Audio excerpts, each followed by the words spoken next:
10 August খসড়া, 31 August চূড়ান্ত voter তালিকা প্রকাশ করবে ইসি। জাতীয় নির্বাচন সামনে রেখে আগামী 10 আগস্টে খসড়া ভোটার তালিকা প্রকাশ করবে নির্বাচন কমিশন ইসি। দাবি ও আপত্তি নিষ্পত্তির পর 31 আগস্ট প্রকাশ করা হবে চূড়ান্ত ভোটার তালিকা।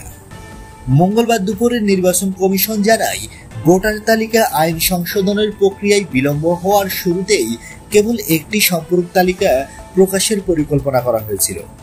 তবে সংশোধন কার্যক্রম সম্পূর্ণ হওয়ায় এখন পূর্ণাঙ্গ ভোটার তালিকা প্রকাশের সিদ্ধান্ত নেওয়া হয়েছে। এর আগে নির্বাচন কমিশন সচিবালয়ের সিনিয়র মোহাম্মদ সচিব জাহাঙ্গীর আলম জানান, হালনাগাদ খসড়া তালিকায় নতুন করে 44,66,000 ভোটার যুক্ত হয়েছেন এবং এটি দ্রুত প্রকাশ করা হবে।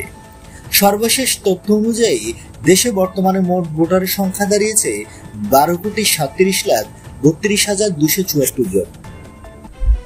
বন্ধুরা, নিত্য নতুন এক্সক্লুসিভ খবরাখবর সবার আগে পেতে আমাদের ইউটিউব চ্যানেলটি সাবস্ক্রাইব করে পাশে থাকা বেল আইকনটি অন করে দেওয়ার অনুরোধ রইল।